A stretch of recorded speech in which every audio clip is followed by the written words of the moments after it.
Thank you Jesus, thank you Jesus. धन्यवाद, धन्यवाद, धन्यवाद, धन्यवाद। परमपिता परमेश्वर, हम आपका धन्यवाद करते हैं क्योंकि आप धन्यवाद के योग्य हैं। आपके उपकार हमारे जीवन में प्रतिदिन बढ़ते जाते हैं, क्योंकि आप हमें सब बातों में संभालते भी हैं, चलाते भी हैं और हमारी सब आवश्यकताओं की पूर्ति भी करते हैं। हम आपका धन्यवाद करते हैं। और आपकी इच्छा है कि हर मनुष्य जो परमेश्वर से जुड़ा हो, परमेश्वर को जानता है, उसका जीवन जयवंत और फलवंत बने, ताकि परमेश्वर की महिमा हो। हाँ प्रभु, आपके वचन में लिखा है कि आपकी महिमा इसी से होती है कि मनुष्य फलवंत हो और बहुत फल लाए। और हम धन्यवाद करते हैं पिता परमेश्वर, आपने मनुष्य को फलवंत करने के लिए सारे उपाय किए हुए हैं।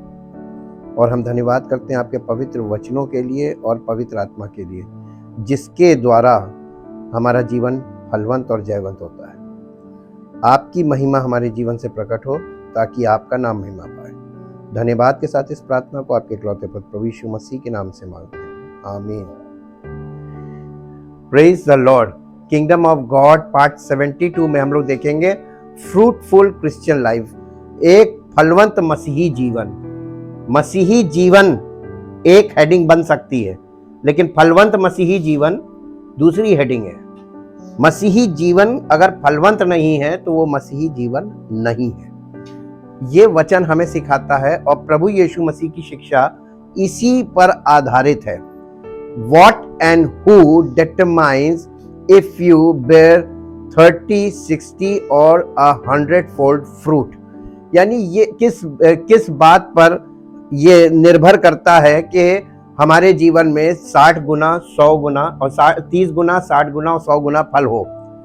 हम इस विषय पे आज चलेंगे और इसे देखेंगे परमेश्वर के वचन से। मरकुस रचित सुसमाचार उसका 4 अध्याय का 20 पद। और जो अच्छी भूमि में बोए गए ये वे हैं जो वचन सुनकर ग्रहण करते और फल लाते हैं। देखिए, कोई 30 गुना, कोई 60 गुना। अगर मसीही जीवन है और फल नहीं है तो वो झूठा मसीही जीवन है। वो अपने आप को मसीही घोषित कर रहा है, कोशिश कर रहा है कि लोग हमें देखें कि हम मसीही हैं, लेकिन वो है नहीं। पेड़ में जब फल लगता है तो दूर से लोगों को पता चल जाता है कि ये पेड़ फलाना फ्रूट है, इसका मतलब ये पेड़ जो है, मान लीजिए वहां पे उसमें आम लगा है तो इसका मतलब ये आम का पेड़ है। पेड़ की पहचान फल से होती है, मसीही की पहचान फल से है। और मसीही जीवन में अगर फल नहीं है तो वो झूठा मसीह, जब प्रोफेस्ड क्रिश्चियन लाइफ बोलते हैं, ट्रू क्रिश्चियन लाइफ यानी सच्चा मसीही जीवन फ्रूटफुल होता है। इसीलिए यीशु मसीह ने कहा था, मेरे पिता की महिमा इसी से होती है कि तुम बहुत फल लाओ। और जब तुम फलवंत होगे, इसी से सब जानेंगे कि तुम मेरे चेले हो। यीशु मसीह का चेला बनना और यीशु मसीह का चेला होना दोनों अलग अलग टॉपिक हैं। और दुनिया में आप जब नजर उठा के देखेंगे, आप धोखा खा जाएंगे कि वचन कुछ बता रहा है और यहाँ पे कुछ और दिख रहा है। इसीलिए ये जो है ना, ये कसौटी है। आप जब किसी उस पे जाते हैं, सोने चांदी की दुकान में, किसी ज्वेलर्स के पास जाते हैं, सोना आप लेके जाइए, वो आपके सोने को कभी भी शुद्ध नहीं कहेगा। उसके पास एक पत्थर होता है, काला पत्थर, वो उस पे वो कसौटी कहलाता है, उस पे उसको रगड़ता है, वो पत्थर बताता है कि ये कितना शुद्ध है सोना। ठीक इसी प्रकार से हमारा जीवन कितना शुद्ध है ये बताएगा। और अगर ये आपके पास नहीं है, इसमें आप नहीं है, तो आपके जीवन की शुद्धता का पैमाना आप खुद तय कर रहे हैं और वो मान्य नहीं है। परमेश्वर के यहाँ मान्य नहीं है। बाकी दुनिया में आप कहीं भी चले जाइए, लोग आपको हो सकता है कि बहुत वैल्यू दें, लेकिन परमेश्वर के यहाँ आपको बिल्कुल भी वैल्यू नहीं मिलेगी। वहां पर आपको गलत बोला जाएगा। इसीलिए यीशु मसीह ने कहा था कि अंतिम दिन में, न्याय के दिन, जब वो दोबारा प्रकट होगा, उसने कहा, बहुतेरे मुझसे कहेंगे, मैंने तेरे नाम से दुष्ट आत्माएं निकाली, तेरे नाम से बड़े बड़े आश्चर्य कर्म किए, मैंने तेरे नाम से भविष्यवाणियां की। कह रहा है कि मैं उनसे उस समय खुलकर कह दूंगा कि मैंने तुम्हें कभी नहीं जाना, कुकर्म करने वालों। मिनिस्ट्री को वहां पे कुकर्म बोलेगा, मेरे पास से दूर हो जाओ, क्योंकि वो पहले कह चुका है कि जो कोई मुझे हे प्रभु कहता है, वो सब परमेश्वर के राज्य में स्वर्ग के राज्य में प्रवेश नहीं करेंगे, केवल वो जो मेरे पिता की इच्छा पर चलता है। अब इच्छा पिता की कहां मिलेगी आपको? इसमें होना बहुत जरूरी है। एक्टिविटीज ना हो चलेगा, लेकिन वचन में मजबूत होना बहुत जरूरी है। अब हम ये कौन सा वर्ष थी? 20 पद, इसको हम इंग्लिश में पढ़ेंगे क्योंकि आज इंग्लिश की बहुत जरूरत पड़ेगी। And those sown on the good well adapted soil are the ones who hear the word and receive and accept and welcome it and bear fruit, some 30 times as much as sown, some 60 times as much, and some even 100 times as much. English में different है। हिंदी में लिखा है कि, हिंदी में sister फिर से पढ़िए, हिंदी में क्या लिखा है? और जो अच्छी भूमि में बोए गए ये वे हैं जो वचन सुनकर ग्रहण करते और फल लाते। लेकिन इंग्लिश में थोड़ा सा और डिटेल कर दिया है। And those sown on the good well adapted soil are the ones who hear the word, जो वचन को सुनते हैं, रिसीव एंड एक्सेप्ट, उसको रिसीव करते हैं, ग्रहण करते हैं, एक्सेप्ट, उसको अपने अंदर रिसीव कर लेते हैं, और वेलकम इट, और उसका स्वागत करते हैं वचन का। और लिखा है कि एंड बेयर फ्रूट, और वही फलवंत होते हैं। Some 30 times as much as was sown, यानी किसके जीवन में किसने कितना ग्रहण किया वो परसेंटेज बताई गई। 30 गुना, 60 गुना, 100 गुना, ये परसेंटेज जो आ रही है कि किसने वचन को कितना वेलकम किया और कितना एक्सेप्ट किया। अब आपके पर और हमारे ऊपर ये आ गया कि हम वचन को सुनते तो हैं, लेकिन उसमें से हम क्या चीज ग्रहण कर रहे हैं। अभी हम इसमें आगे बढ़ेंगे तो और थोड़ा सा हमको हिलाएगा ये।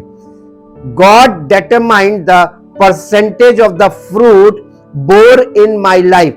परमेश्वर ने फलवंत होने के लिए सारी बाजी हमारे हाथ में, सारी चीजें हमारे ऊपर निर्भर कर दी। हम वो हमारा हृदय वो भूमि है या मिट्टी है, सॉइल, जहां पर परमेश्वर का वचन रूपी बीज जाता है, और वहां पे जाके वो कितनी गहराई पकड़ रहा है, जड़ पकड़ रहा है, जड़ पकड़ेगा तभी फल होगा वहां पे। और अगर वो जड़ नहीं पकड़ रहा, परमेश्वर का वचन हमारे हृदय में स्थान नहीं पा रहा है, तो फलवंत नहीं होंगे। हमारा जीवन कभी फलवंत नहीं होगा। स्पिरिचुअली हम कभी भी फलवंत नहीं होंगे, जिसे फलवंत होना कहते हैं। ही यानी गॉड ब्लेसेस ओबीडियंस। परमेश्वर आज्ञा मानने वालों को आशीष देता है। परमेश्वर की आशीष आज्ञा मानने पर आधारित है। 30 गुना आज्ञा मानी तो 30 गुना फल, 60 गुना आज्ञा मानी 60 गुना फल, और 100 गुना आज्ञा मानी 100 गुना फल। फलवंत होना हमारे अपने हाथ में है। But the way you here and receive his word, तुम किस ढंग से और किस पॉइंट ऑफ व्यू से या किस दृष्टिकोण से परमेश्वर के वचन को सुनते और ग्रहण करते हो, will measure the percentage outcome. जिस नजरिए से और जिस ढंग से तुम परमेश्वर के वचन को सुनते और ग्रहण करते हो, उसी के आधार पर आपके जीवन में फल का परसेंटेज होगा। ठीक, 30 गुना अगर तुम सुनते हो और 30 गुना सही नजरिए से सुनते हो तो 30 गुना फल होगा। और अगर तुम 30 गुना सही नजरिए से सुनते हो, 30 गुना गलत नजरिए से, यानी 2 प्रकार की प्रीचिंग और टीचिंग सुनते हो, तो 30 ही गुना रहेगा, 60 गुना नहीं होगा। और अगर तुम 100% सही नजरिए से और सही ढंग से सुनते हो तो रिजल्ट 100% होगा। ये ठीक बिल्कुल बच्चों की पढ़ाई के जैसे है। ठीक, ये आप वहां से भी कंपेयर कर सकते हैं। It is the responsibility of us, ये हमारी खुद की जिम्मेदारी है। फलवंत होना किसके हाथ में है? ना कलीसिया के हाथ में है, ना पासबान के हाथ में है, किसके हाथ में है? Every individual is the responsible of his fruitfulness. हर व्यक्ति व्यक्तिगत तौर पर अपने लिए फलवंत होने का कारण है। द हियरर, सुनने वाला, to move out of the 30-fold real realm into the 100-fold realm, यानी हम 30 गुना फल वाले पार्ट में हैं तो हमको 100 गुना फल वाले पार्ट की ओर जाना। रेल्म का मतलब होता है कि इस एरिया ऑफ एक्टिविटी। आप जिस कलीसिया में जा रहे हैं वहां पे 30 गुना की बात हो रही है, आप 30 गुना पे टिके हुए हैं। लेकिन अगर आप 100% होना मांगते वहां से निकल जाइए, आप वहां जाइए जहां 100-fold ब्लेसिंग है, जहां परमेश्वर का वचन 100% आपको शुद्ध दिया जा रहा है, ताकि आप उसके द्वारा 100% प्राप्त कर सके। इसमें हम 4 पॉइंट देखेंगे। There are 4 types of soil, 4 प्रकार की भूमि। भूमि मनुष्य का हृदय है, हमेशा याद रखिएगा। जो ये दृष्टांत है इसमें भूमि मनुष्य का हृदय है। हार्ड सॉइल यानी सख्त भूमि, सख्त मिट्टी।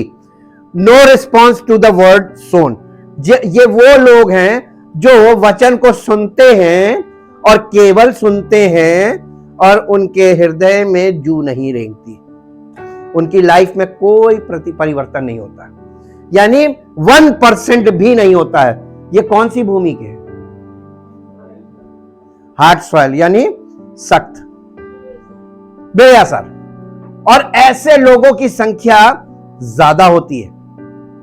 यीशु मसीह जब बोलता था वो उस समय भी उसने वहीं पे ये सब चीजों को वहां पे उसने, ये साइंटिफिक है और उसने वहीं पर अपना अनुभव से बता दिया था कि कौन कितना, वो मनुष्य के हृदय को जानता है। नंबर 2 रॉकी सॉइल, पथरीली भूमि, पथरीली मिट्टी। Emotional response to the word sown, जो ये वो लोग हैं जो वचन को सुनते हैं, जो उनके हृदय में जाता है और इमोशनली रिस्पॉन्स करते हैं। अरे क्या बोला आपने, बहुत बढ़िया बोला, मजा आ गया। अब बाहर निकलते ही फिर वो अपनी गतिविधि, उनको सुनने में अच्छा लगा, ये इमोशनल रिस्पॉन्स है। फिर इसके बाद नंबर 3 थॉर्नी सॉइल, यानी कटीली झाड़ियों वाली भूमि। फ्रूटफुल रिस्पॉन्स नहीं, वर्ल्डली रिस्पॉन्स, ये सांसारिक लोग होते हैं।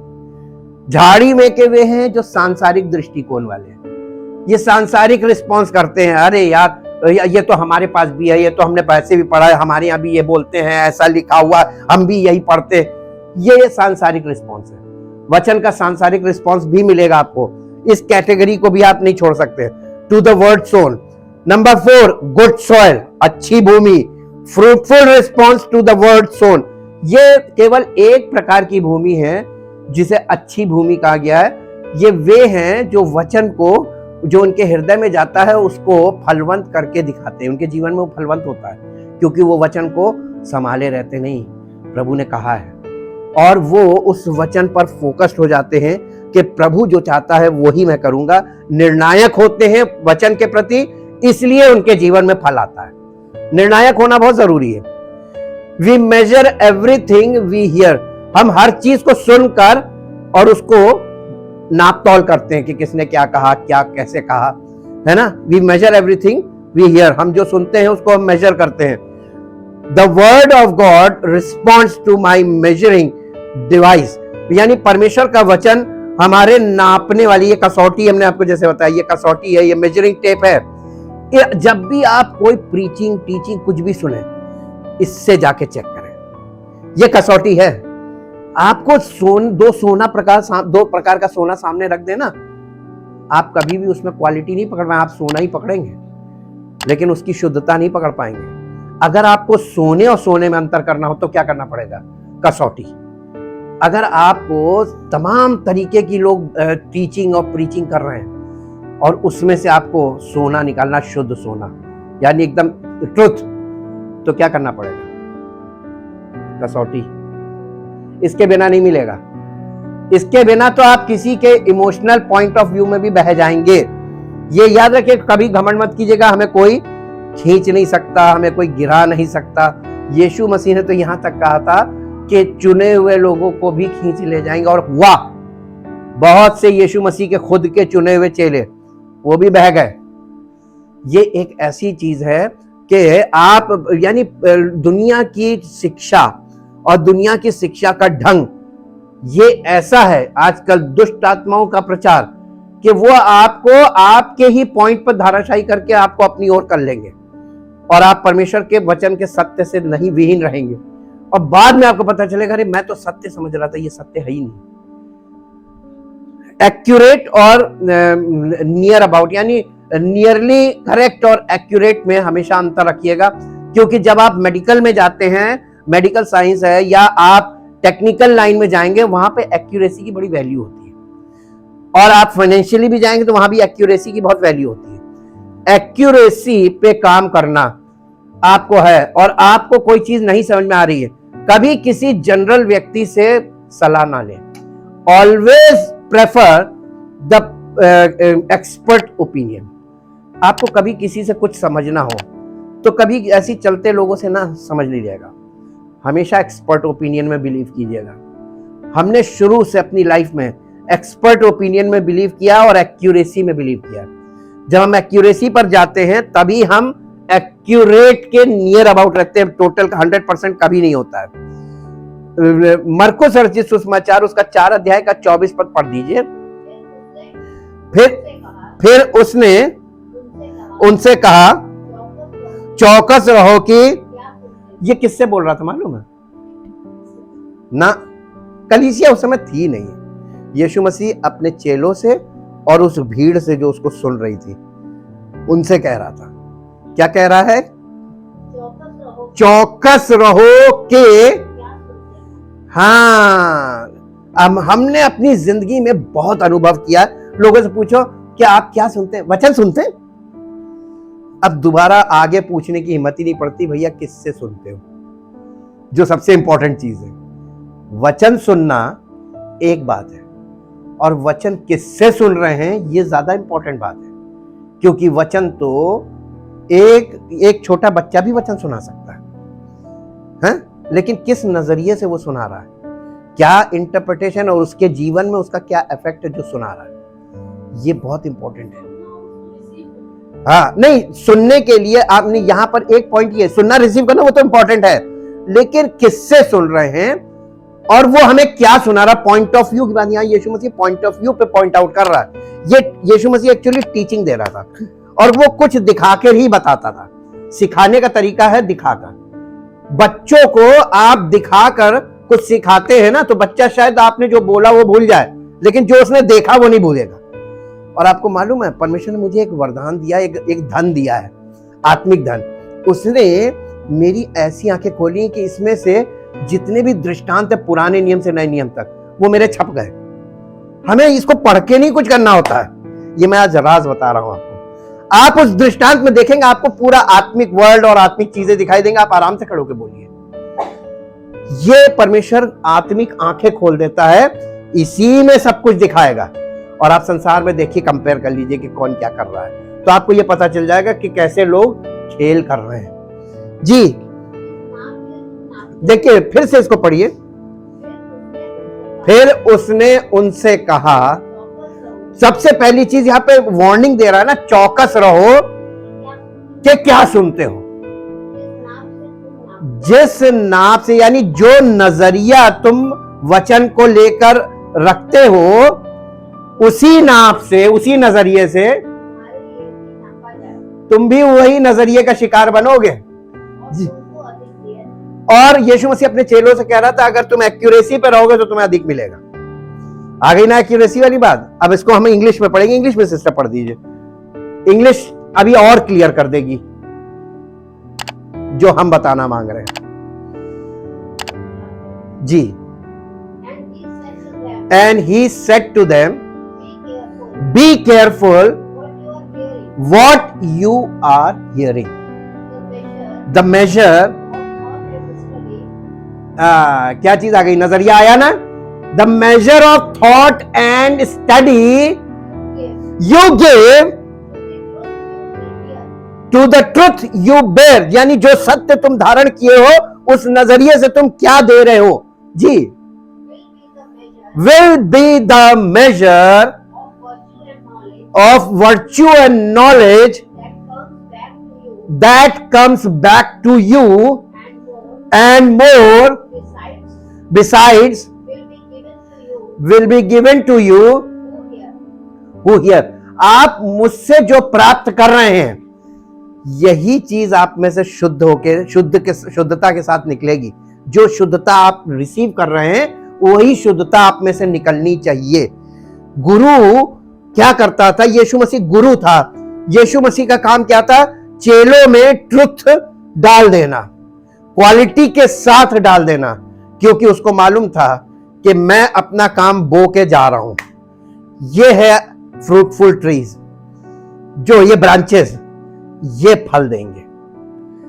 और इसीलिए उसने कोई बिल्डिंग नहीं बनाई, उसने सीधे सीधे काम शुरू किया। आज लोग क्या कर रहे हैं? बिल्डिंग बनाने में लग गए, जो मेन काम था उससे हट गए। लाइफ की क्वालिटी से कोई मतलब नहीं, उनको नेम फेम मनी से मतलब है।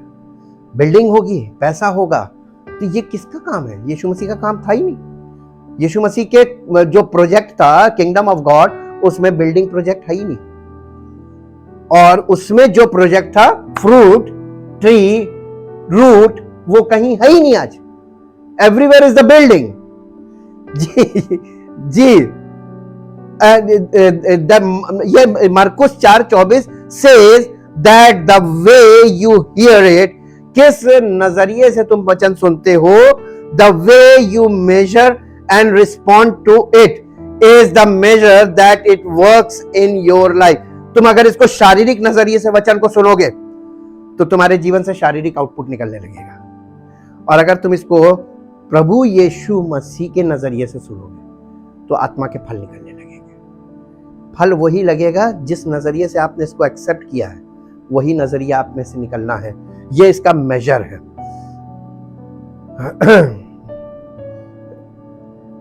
If we are not a heedless listener but a active doer of the word, अगर हम बहुत ध्यान लगा के वचन को नहीं सुनते हैं, अगर हम परमेश्वर के वचन में बहुत ध्यान नहीं लगाते हैं और वचन को मानने में एक्टिव नहीं है, तो हमारे जीवन में से क्या होगा? क्या आउटपुट निकलेगा? हम सिर्फ एक्टिविटीज करते रहेंगे, हम प्रार्थना करते हैं, हम बाइबल पढ़ते हैं, और हम कलीसिया में जाते हैं, और हम परमेश्वर को दशमांश देते हैं। इसके अलावा बताइए, तो आपने एक्ट्स किए। आप आए और गए, आए और गए, आए और गए। जितनी बार आप आ रहे, वचन सुन रहे हैं ना, लेकिन ये वचन आपके जीवन में, हृदय में किस कोने में जा रहा है? निकाल लीजिए मेरे साथ याकूब की पत्री, उसका पहला अध्याय, उसका 25 पद। पर जो व्यक्ति स्वतंत्रता की सिद्ध व्यवस्था पर ध्यान करता रहता है, प्रेजेंट कंटिन्यूअस ध्यान करते रहना, परमेश्वर के वचन पे ध्यान लगाने। हीडलेस इसीलिए लिखा है, जो ध्यान नहीं लगाएगा उसको, उसके जीवन में कोई परिवर्तन नहीं होगा, एकदम जरा सा भी नहीं, उसके स्वभाव में भी नहीं, न बोली में, न स्वभाव में, न चरित्र, कहीं कोई परिवर्तन नहीं। जी, वो अपने काम में इसलिए आशीष पाएगा। आशीष किसको मिलेगी? प्रार्थना करने से अगर मिलती होती तो परमेश्वर के में इतनी डिटेल हम लोगों को सिखाने की जरूरत नहीं थी। ये क्या कह रहा है? वचन क्या कह रहा है? आशीष पाने का तरीका बता रहा। कैसे?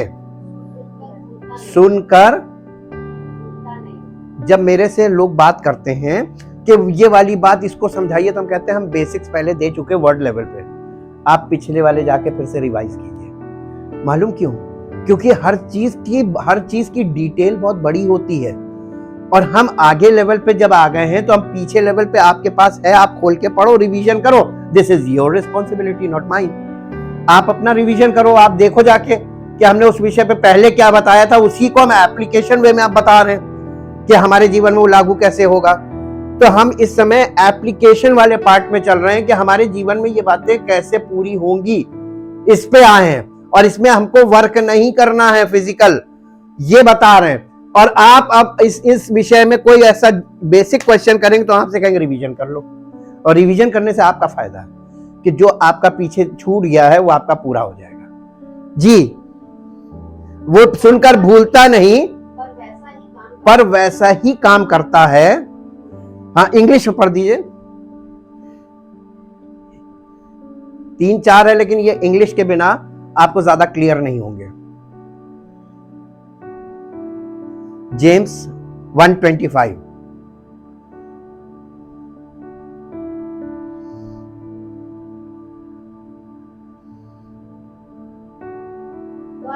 But he who looks carefully read तो नहीं लिखा ना, वचन को पढ़ना नहीं है, सुनना है और देखना है, सुनकर देखना है या देखकर सुनना है। यीशु मसीह जब दृष्टांत सुनाता था तो चेलों ने आकर उससे कहा कि आप दृष्टांतों में क्यों बातें करते हैं? यीशु मसीह ने जवाब दिया क्योंकि ये सुनते हैं देखते नहीं है और देखकर सुनते नहीं। वहां पे ये बोला था, जवाब पढ़ लीजिएगा। तो आप लोग वचन को सुनते हैं लेकिन देखते नहीं। क्यों आपके जीवन में फल नहीं हो रहा? क्योंकि आप कान से आंख बंद करके सुन रहे हैं। आत्मिक जीवन में जो परमेश्वर आपको दिखा रहा, दिखा के बोल रहा है, आप उसको देखिए। जब आप उसको देखेंगे, क्या देखना था? स्वतंत्रता की सिद्ध व्यवस्था, यानी परमेश्वर अपने वचन में कुछ स्वतंत्रता दिखा रहा है जी। But he looks carefully into the faultless law, the law of liberty, and is faithful to it, and preserves in looking into it, being not a heedless listener who forgets, but an active doer who obeys.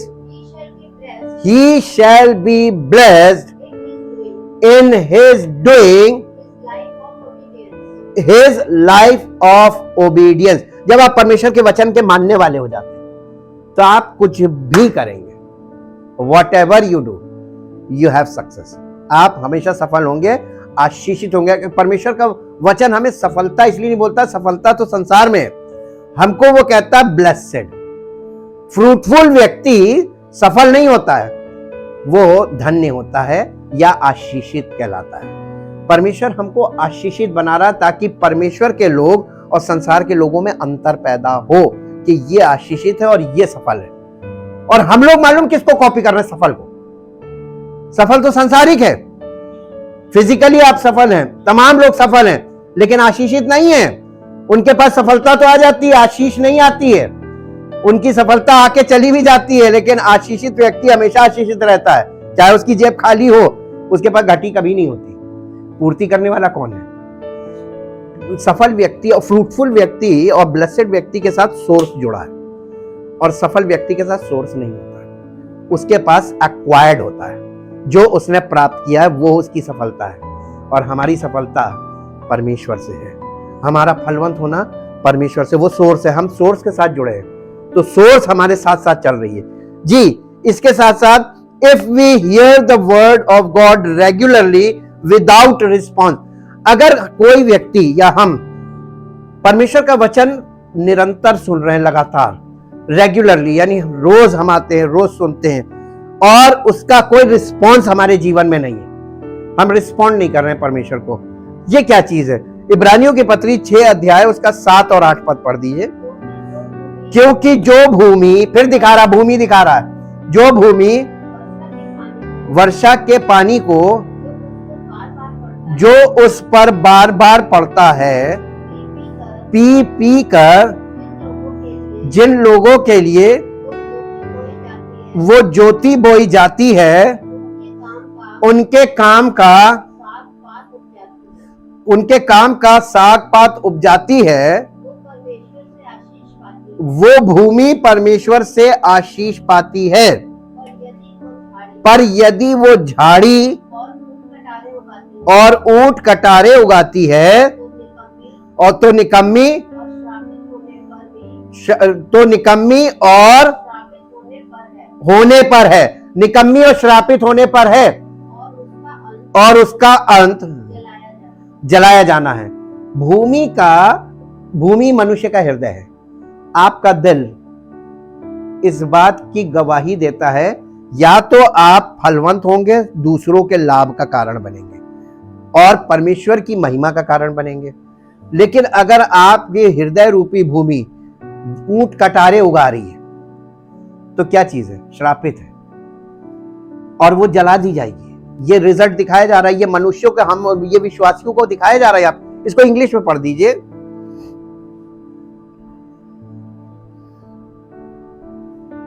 Hebrew chapter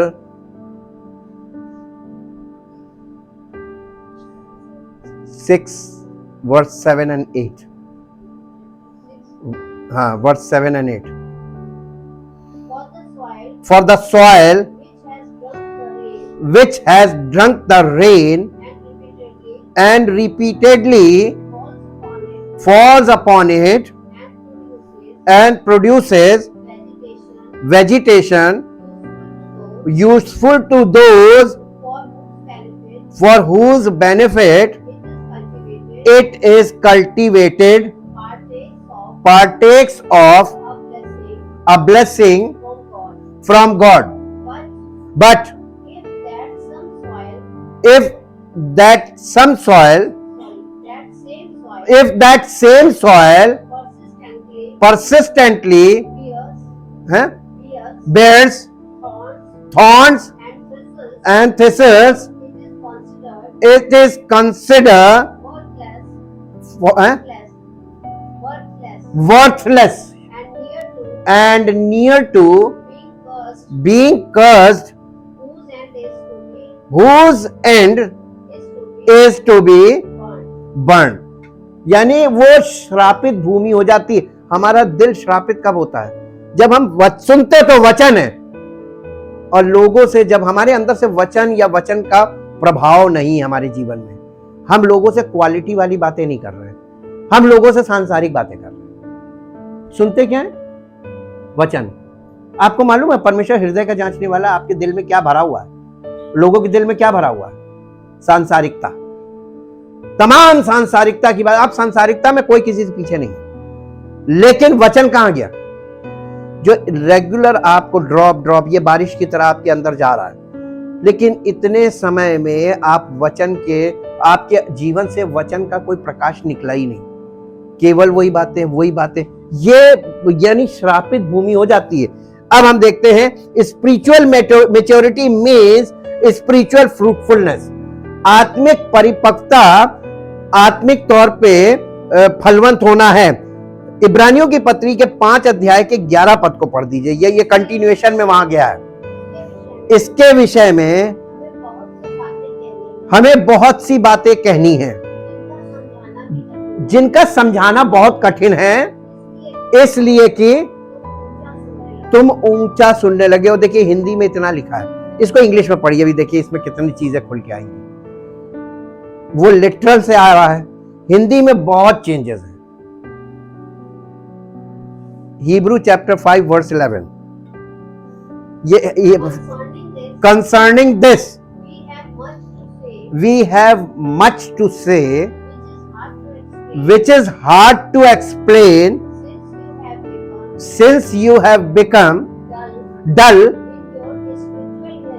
in your, तुम ऊंचा सुनने लगे हो, हिंदी में लिखा ना, लेकिन English में क्लियर लिखा है, you are dull in your spiritual, आत्मिक तौर पर आत्मिक बातों को सुनने में आप लोग बिल्कुल फेल है, डल है।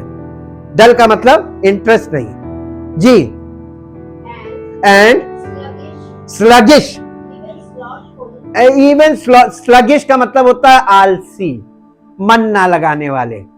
स्लगिश एंड स्लॉथफुल, स्लॉथफुल का मतलब बिल्कुल आलसी, कि अपनी ओर से जरा सा भी उसमें कोशिश नहीं करेंगे कि देखिए हम आज रिसर्च करके देखते ना, जाएंगे देखते हैं, सुनते हैं, सुनने में क्या जाता है, इस मानसिकता से कह रहे देखिए सुनने में क्या जाता है। और ऐसे लोग मालूम क्या, जो सुनने के मामले में अटेंटिव नहीं होते, सबसे ज्यादा भटका हुआ मन वही होते हैं, क्योंकि उनके अंदर एक मानसिकता काम करती है कि अरे वहां भी सुनेंगे, यहां भी सुनेंगे, हम यहीं सुन ले। वो कुछ भी सुनने को तैयार है, वो किसी से भी कुछ भी सुनने को तैयार है। एक्यूरेसी पे नहीं जाते, क्वालिटी पे नहीं जाते, उनको सुनने से मतलब है वहां सुनेंगे, यहां सुनेंगे, जाना तो ही चले गए, इधर ही सुन ले, ये वाली मानसिकता जी। इन अचीविंग, ये लोग कभी भी आत्मिक जो प्रकाश है उसे कभी एक्सेप्ट नहीं कर पाते, रिसीव नहीं कर पाते, क्योंकि स्पिरिचुअल इंसाइट सब जगह नहीं मिलेगी, ये बताया जा रहा है और इसी कंटिन्यूएशन में आगे बात की गई है। हम परमेश्वर का धन्यवाद करते हैं, परमेश्वर के पवित्र वचन के लिए, सत्य वचन के लिए। ये सच्चाई से हमको मिलाता है और हमारे जीवन में जब सच्चाई आती तो क्वालिटी आती है, और क्वालिटी परमेश्वर पसंद करता है, क्वांटिटी नहीं पसंद करता है। 10,000 लोग उसे नहीं चाहिए, उसे 10 लोग चाहिए लेकिन क्वालिटी वाले, और 10 लोग क्वालिटी वाले 10,000 बिना क्वालिटी वालों को फेल कर सकते हैं। Thank you. इसीलिए यीशु मसीह ने कहा था I will build my church, क्योंकि यीशु मसीह के पीछे आप अभी भी इंग्लिश में पढ़िए, मल्टीट्यूड, मतलब अनगिनत भीड़ चलती थी, और वो भीड़ को मन नहीं लगाता था। उसके माइंड में था कि मेरे जैसे 10 लोग, उसने 12 चेले बनाए थे ना। ये क्वालिटी पेपर, ये कलीसिया कौन है? वो 12 लोग, वो भीड़ नहीं। आज लोगों ने कलीसिया का कॉन्सेप्ट क्या चेंज कर दिया, जहां भीड़ उसको कहते कलीसिया ना। भीड़ और कलीसिया में अंतर है। आने वाले पार्ट्स में आप लोगों को वो भी चीज मिलेगी कि what is the difference between a crowd and a church, body of Christ. Thank you, thank you, thank you Jesus. परमपिता परमेश्वर, हम आपका हृदय से धन्यवाद करते हैं क्योंकि आप धन्यवाद के योग्य हैं। आपने जो उपकार किए उसके बदले में हम अपने जीवन को आपको समर्पित करते हैं, क्योंकि हमारे पास ऐसा कोई कीमती चीज नहीं है जो हम आपको दे सकें, लेकिन आपने जो हमें जीवन दिया है, ये जीवन आपको समर्पित करते हैं, ताकि प्रभु ये जीवन आपकी महिमा का कारण बने। आपकी मर्जी मेरे जीवन में पूरी हो और आपकी महिमा मेरे जीवन से प्रकट हो, आपका उद्देश्य पूरा हो और आपका नाम महिमा पाए। सब सुनने वालों पर अनुग्रह हो प्रभु, और सुनने वालों के हृदय आपकी आत्मिक प्रकाश से भर जाए। उनके जीवन से प्रभु आत्मिक फल प्रकट हो, आत्मा के फल प्रकट हो, और जिससे आपकी महिमा होती है, ताकि प्रभु हम सब का जीवन आपकी महिमा का कारण बने और आपका राज्य हमारे बीच में हो और हमारे जीवन से आपकी महिमा प्रकट हो। यीशु मसीह के नाम से मांगते हैं, आमीन। Praise the Lord. परमेश्वर आपको आशीष दे।